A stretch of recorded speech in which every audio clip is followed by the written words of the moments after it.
In light of the world to come, your sacrifice is nothing. Angels remember Mom. Out of your pain, paradise was born. Don't let him get me, Daddy! Like all I have done, this is an act of love.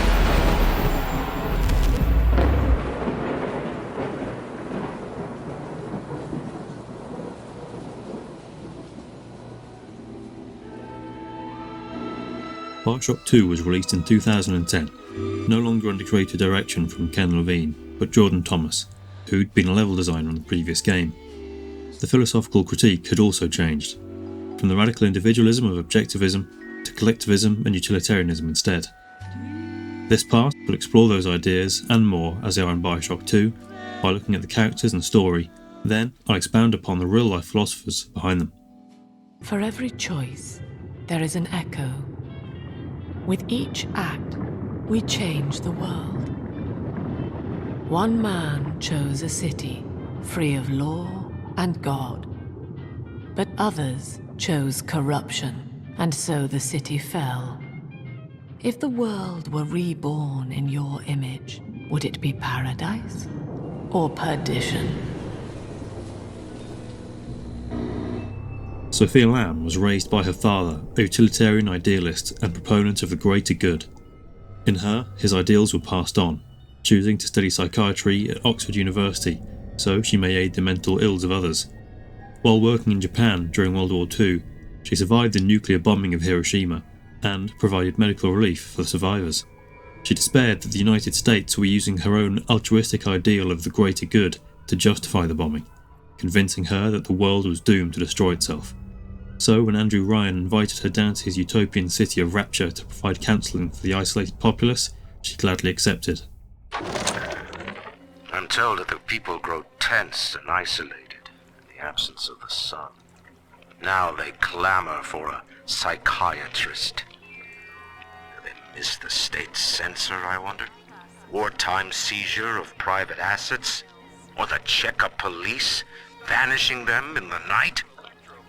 Regardless, this Lamb woman is said to be the foremost practitioner in her field. Fine. If she can quiet the rattling of the great chain's weakest links, I will leave her to it. Lamb decided to have a baby by way of in vitro fertilization, her idea to raise her as the first true utopian of her collective ideal, and to remake Rapture in her image. A series of audio tapes are made to outline this. To my daughter, Eleanor, soon you will be born, and Rapture will be your home. You shall be raised as I was, to advance the common good through social psychiatry. This city's potential is immeasurable, Eleanor, yet our beliefs are unwelcome here. Life will be difficult, but the price of revolution is always dear. If we are patient with her, Rapture will come to us. Social psychiatry is a steady and possible intervention in human thought when interacting with societies. It looks at conformity, teamwork, and the interplay between the identities of the self and of the collective, with things like in and out group biases. In ethical psychiatry, we must account for the role of evolution. Depression, fits of panic, sexual pathos, all responses to ancient selection pressure. The irony is that this theory is why Ryan's people invited me here. They mistake my study of natural law for the worship of competition. Remember, Eleanor, one must know the beast before it can be slain. Lamb mentions her study of natural law, which is a theory in ethics and philosophy that human beings possess intrinsic values that govern their reasoning and behaviour. It maintains that these rules of right and wrong are inherent in people and are not those created in the context of society or by judges. Eleanor is progressing brilliantly. My physical participation in her birth was minimized, of course. It is vital that I am unhindered by nature's crude bias. I will be, above all, her intellectual progenitor, loyal not to her, but to the people she will ultimately save. But I admit, it is with some measure of pride that I review her marks in standard intelligence tests. As an agent of our beliefs, she may surpass even me. Sophia speaks of her daughter Eleanor, not in natural mother-daughter terms, but in objective, scientific and meritocratic ones. She is only of importance to a theoretical collective interest. Rapture is a paradise of the ego, Eleanor. Under Ryan, the voices of an entire city sing the virtues of greed and pride. But truth, rather, is in the body. Already they grow weary of struggling against one another in fruitless competition. Observe the bent backs, the drawn faces. Ryan promised us more, they seem to say. In what shall we now believe? And Eleanor, it is our task to answer. Reinforcing the idea of natural law is the state of Rapture's growingly weary underclass. Particularly bemoaned is the constant competition that asks too much of the individual, idolizing and relying on negative traits. Rapture. The keenest minds in the world, united under the ocean, yet somehow expected to subscribe to the same model of self-interest. Ryan could be staggeringly naive. As individuals, no matter how brilliant, each was a prisoner to his or her own ego, a sea of dreams in constant flux. But in Adam, their genes remain, ready to be tested against a moral vessel. Utopia cannot precede the utopian. It will exist the moment we are fit to occupy it. It's worth defining the word ego here, as it literally translates from the Latin to mean I. In the psychological sense, the self. Psychoanalyst Sigmund Freud described it as that part of the unconscious mind which has been modified by the direct influence of the external world, representing what may be called reason and common sense, in contrast to the base desires. The two exist in a tug-of-war. Sofia Lamb so says that Rapture society trapped its citizens within this struggle by accident of design. Until Adam, the human animal was a slave to the gene, the inner tyrant. Lust, greed, rage, self-obsession was etched into our DNA. We were not pulling the great chain of progress, as Ryan believed, but shackled to it. But now, in theory, we can redraft the human blueprint. Serving the common interest can become as natural as breathing. The tyrant will simply go extinct. Here Lamb's utopianism becomes clear, as she aims to definitively alter humanity at the base level by using Adam, the same gene-altering drug that's already been abused by its users, and in turn encouraged the exploitation of the little sisters in its production. Utilitarianism in its extreme could justify this as a means to an end, where greater happiness is achieved in a world without tyrants. Awareness of self is no miracle, Eleanor. It is a trick of the gene, an endless inner refrain asking, what's in it for me? To serve the world, we must grow deaf to the self. As Lamb says earlier, her science and ideology must account for the outcome of human evolution in how man thinks and behaves today, but to understand it only so as to rewire it. The great claim here is that it would be possible and preferable for people to ignore their concerns and remove the idea of the self altogether. You must learn to play poker, Eleanor. Like anyone, I am flawed and have a fierce genetic bias towards competition. But each Saturday, I read the other players, and I pick a man who will benefit the most from victory. By the final hand, I ensure that he takes home my entire stake, and that of the others. I win nothing but the feeling of conquest over myself, and the wealth of my competitors is slowly reshuffled according to their need. Admitting a genetic level bias towards competition, but of course having the idea to negate it, Lamb instead uses her intellect to purposefully lose in such a way that puts utilitarianism into practice. This redistribution of wealth is aligned with Karl Marx and his famous phrase, "from each according to his ability, to each according to his needs." It posits that under his developed socialist system, there would be free access for every man to resources once they are pulled together. White is not black, Dr. Lamb. Down is not up, and straw is not gold. Look around you. Rapture is no miracle. It is a product of reason. Impossible unless 1 and 1 are 2, and A equates to A.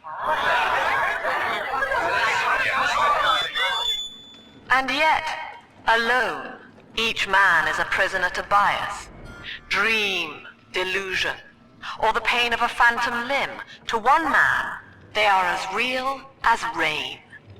Reality is consensus, and the people are losing faith. Take a walk, Andrew. It is raining in Rapture, and you have simply chosen not to notice.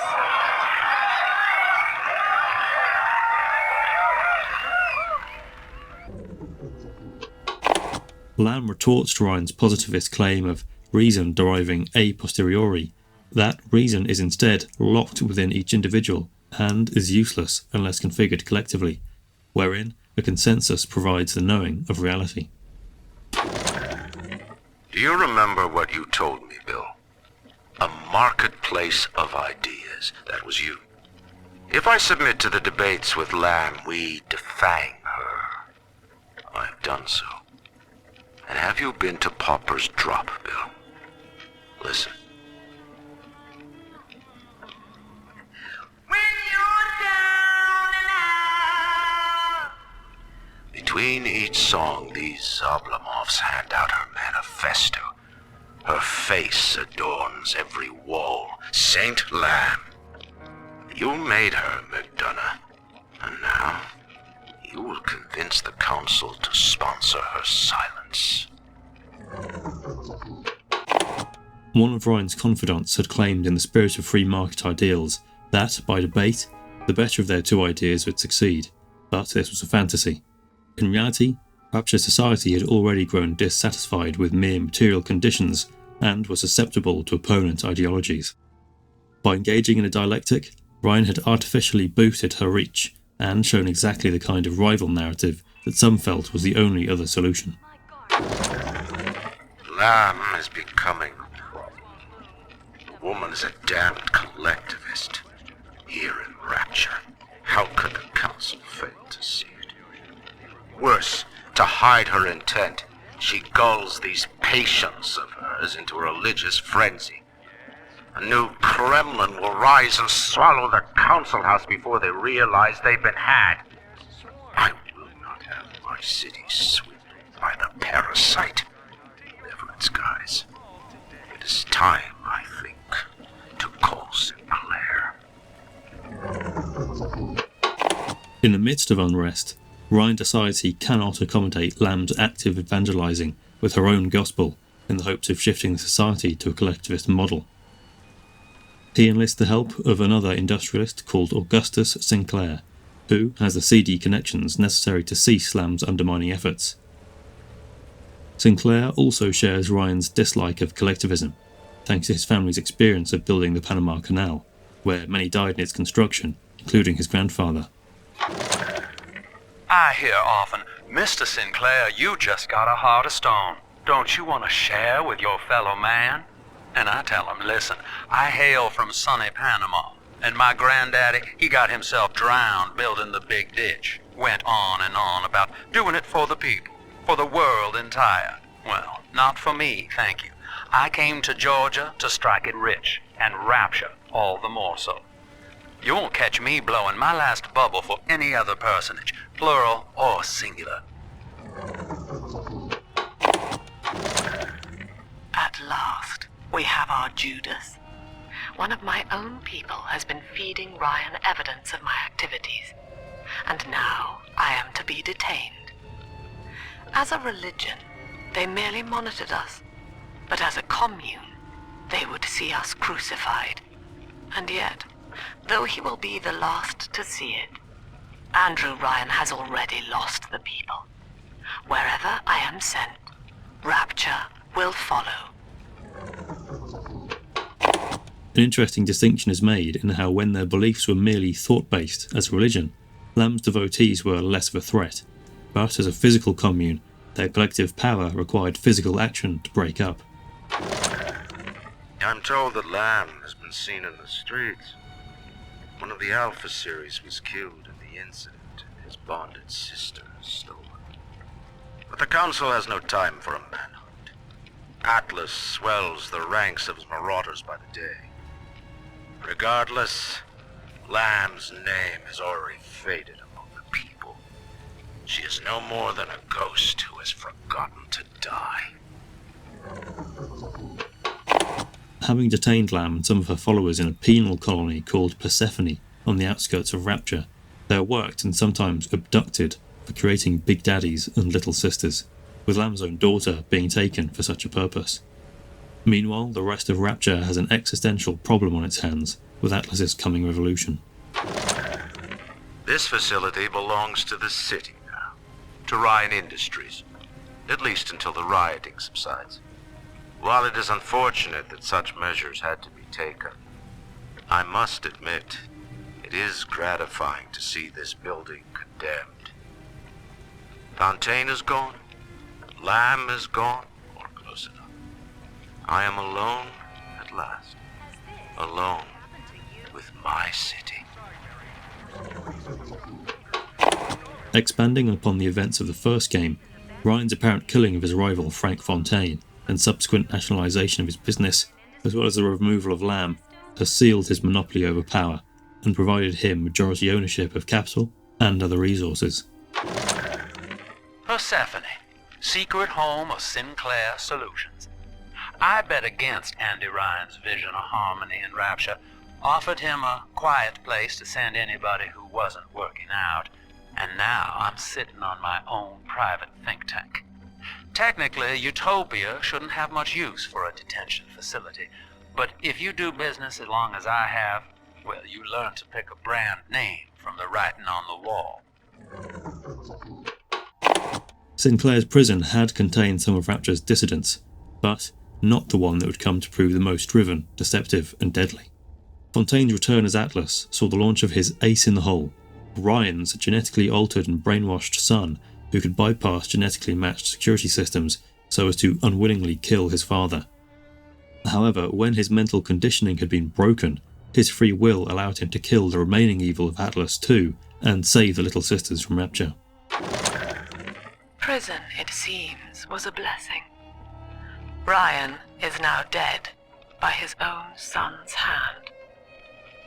But far more interesting is the program of compulsion bred into his child, coded WYK. It was some manner of verbal trigger phrase, which the boy would obey as an order, unerringly. In a way, this sad thing, this half-man, had escaped the self. Highly intelligent, but devoid of so-called free will, with all its convenient blind spots. What if he had been instructed to uphold the common good? What if he were a volunteer? Finding some usefulness in his condition, Lamb admires the ability for free will to come second to intelligence and purpose. This calls everything into question. Even as I record this, I can scarcely believe. Psychiatry has been my continual study, to chart consciousness in all its strata. But intelligence does not require introspection. The son of Ryan was more effective than all his self-aware rivals. He lived without questions. I could end the self and save the world. This is a rejection of certain base ideas that had underpinned her ideology. The altruistic, collectivist end goal of absolute service to others, now within scientific reach, was tantalising. The means took the back seat to beginning dangerous experiments towards work on recreating this in a supposedly willing participant. Dr. Alexander has agreed to accept both measures of the new utopian project. He will become a kind of genetic chimera, host to all the minds of Rapture, accessing their talents and memories via the Adam we have gathered. And deriving in part from Project WYK, I have developed a new set of behavioral constraints. Dr. Alexander will live to promote the common good. His love and loyalty shall be spread evenly across the entire human race. For me, that is discipline at great personal cost.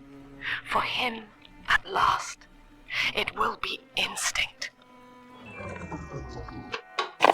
Convincing her most loyal intellectual partner, Dr. Alexander gives his living body, itself, to Lamb's untested science. Mother has destroyed Dr. Alexander. She tried to splice him into some kind of living saint who would calculate the common good and adhere to it tirelessly. But now he's become something unspeakable. Mother's philosophy is just as corrupt as Ryan's. By her standards, it would be better to have the entire world equally miserable than to allow us to strive in our own behalf. I have to get out of here. The experiments made Alexander into a horrific, inhuman creature that, despite possessing a wider collective knowledge, became maddened in his loss of self. Eleanor's condition may be a blessing in disguise. Early splicing tests indicate 0 genetic damage due to her condition as a little sister. It appears that she is our new vessel. This will be no mere personality schism, though. Rapture's genius will be held within her DNA, able to shift into desired patterns at will. A utopian cannot be confined to a single throw of the genetic dice. When needed, she is a composer, a dancer, an engineer. She truly will be the people's daughter. Despite what becomes of Alexander, Lamb decides her daughter's past as a little sister has gifted her a resistance to the negative effect of Adam, and is thereby a more suitable test subject. Mother says that my condition is a blessing in disguise. She constantly reminds me that I was born for the express purpose of promoting her ideals. And now, she's trying to convince me to begin splicing with the same cocktail that drove Dr. Alexander mad. She thinks that my condition makes me immune to the damage. The surface is my only chance at freedom. But Mother took the one person I knew from above and murdered him in front of my eyes. Father, if I could only find a way to bring him back. Longing to escape from her mother and the long dystopian state of Rapture, Eleanor remembers a Big Daddy called Subject Delta, who was her protector during her time as a little sister.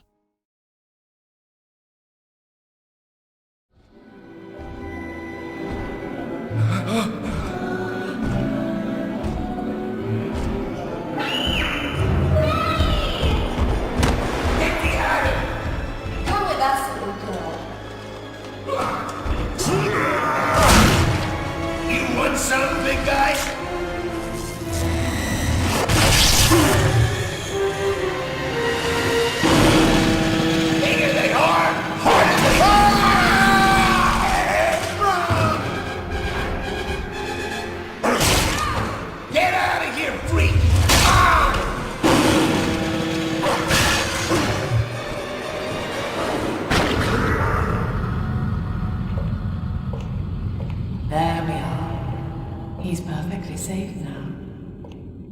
This is not your daughter. Do you understand? Her name is Eleanor, and she is mine. Now, kneel. me, please. Remove your helmet.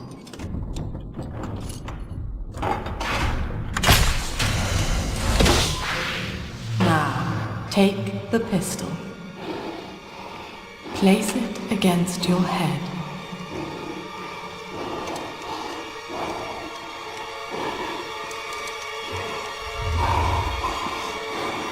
Fire.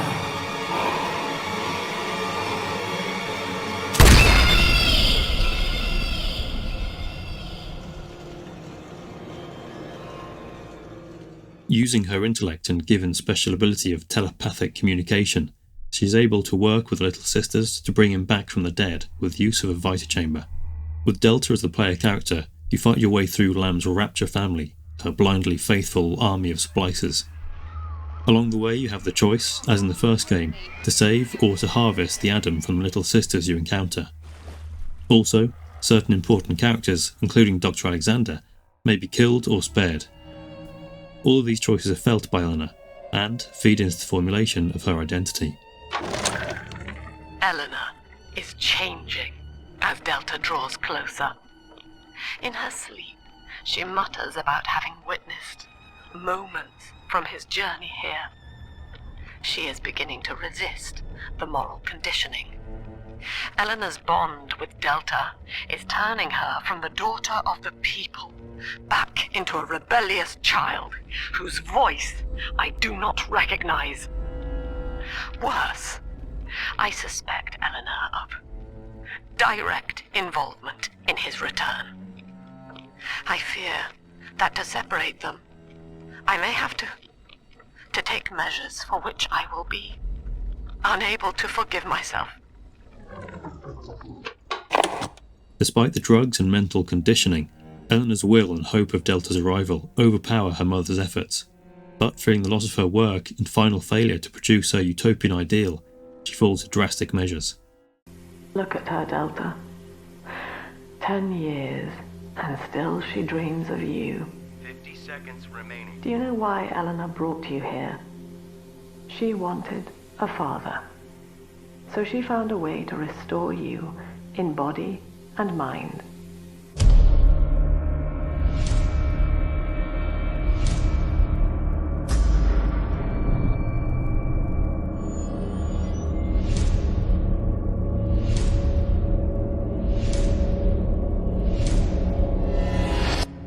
And she has been watching you ever since, exalting your every act as gospel.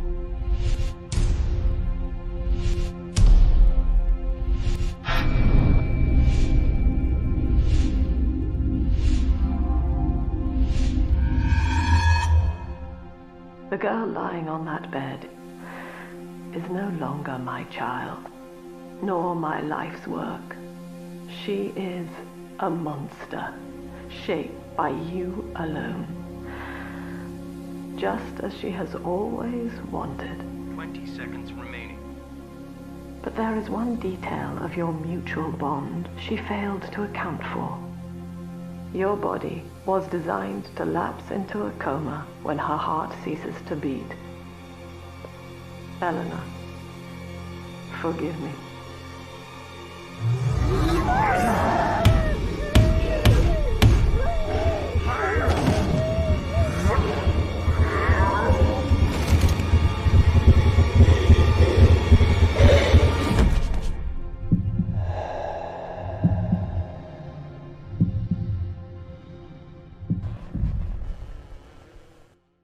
Eventually overcoming the near-fatal act, both Eleanor and Delta team up to find an escape from Rapture. But just as they're about to reach the escape vessel Sophia's in,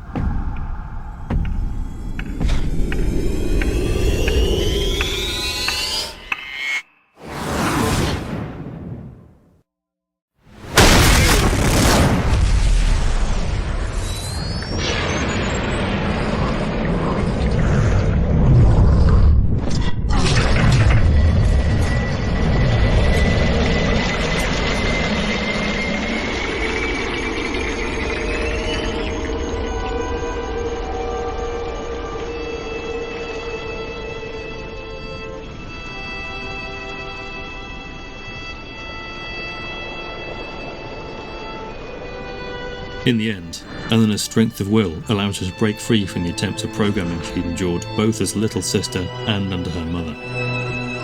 With Delta's example, Eleanor may save her mother from drowning, or ensure she dies. And then, Father, the rapture dream was over. You taught me that evil is just a word. Under the skin, it's simple pain. For you, mercy was victory. You sacrificed, you endured, and when given the chance, you forgave. Always. Mother believed this world was irredeemable, but she was wrong, Father. We are Utopia, you and I, and in forgiving, we left the door open for her.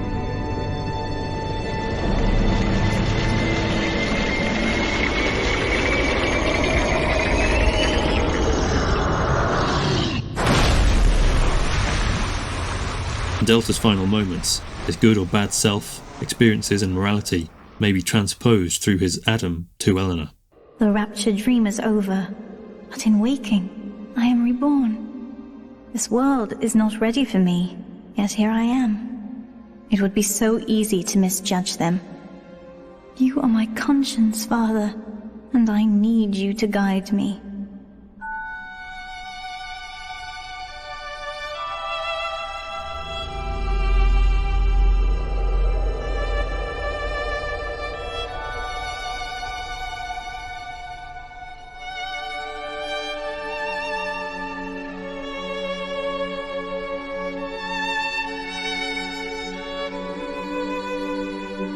You will always be with me now, Father. Your memories, your drives.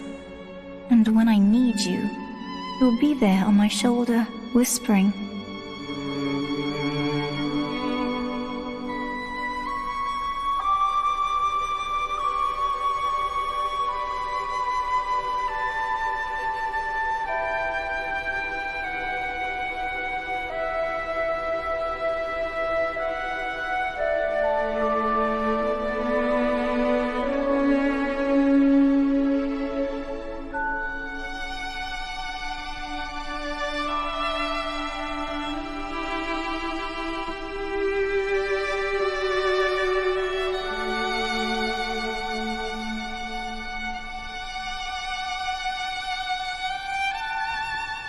If Utopia is not a place, but a people, then we must choose carefully, for the world is about to change. And in our story, Rapture was just the beginning.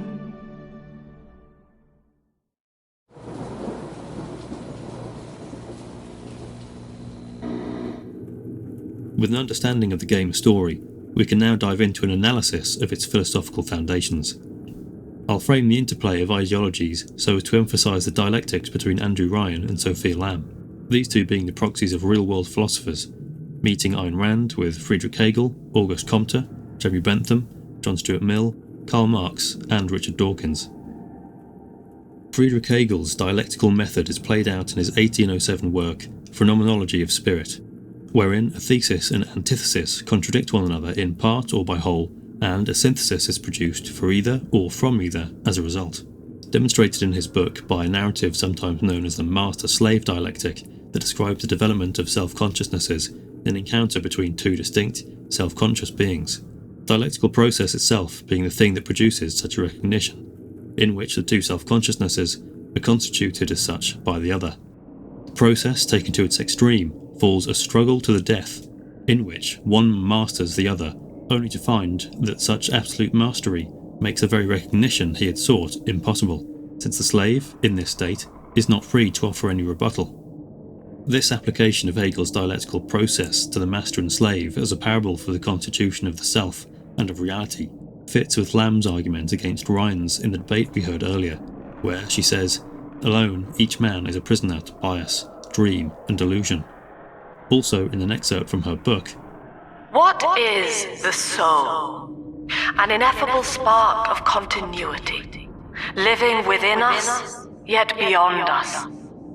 Mortality, our eldest truth, and the soul, our eldest contradiction. I submit the following conclusion. The soul is not in us, but between us. So, Hegel saw reality as a process of resolving contradictions into a higher unity, a dynamic Lamb implicitly adopts to counter Ryan, whose objectivism, a rigid individualism, where self-interest drives progress, meets her collectivism, shaped by utilitarian, collectivist and altruistic thinkers. She rejects Ryan's egoism for the unified Rapture family, though only after Ryan's death.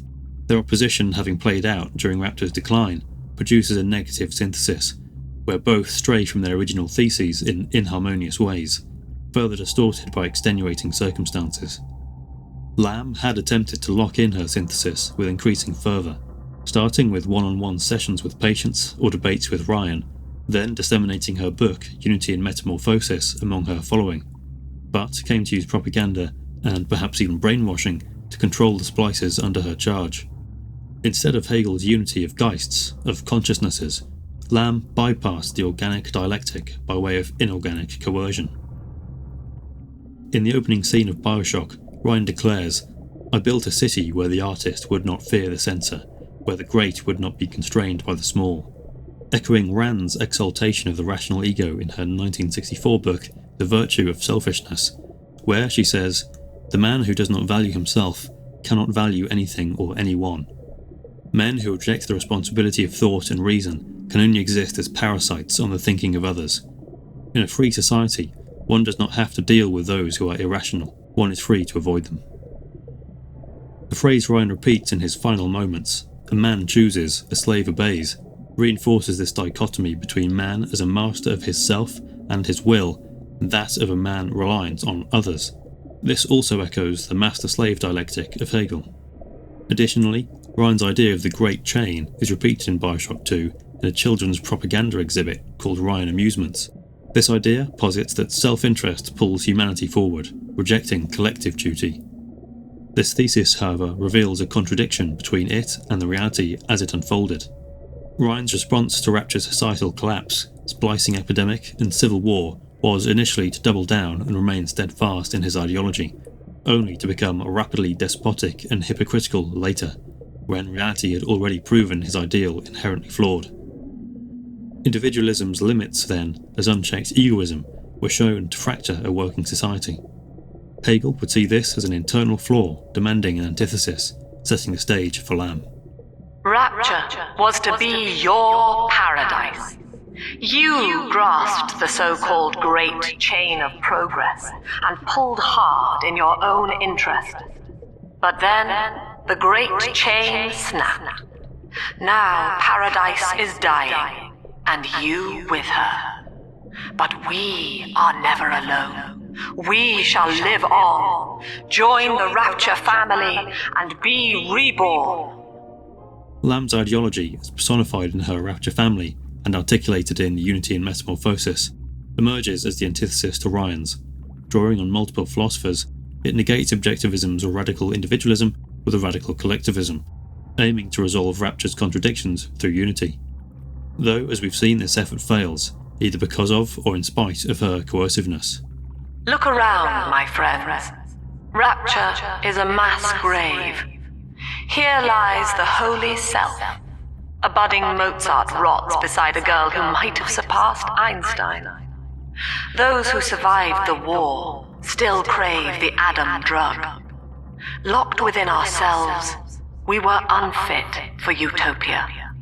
In this part, I've laid out the characters and story, as well as framed our method of exploring the philosophical aspects for contextualising further discussion. Part 2 will pick up where this left off, delving deeper into the philosophical foundations and then going on to provide further analysis and critique.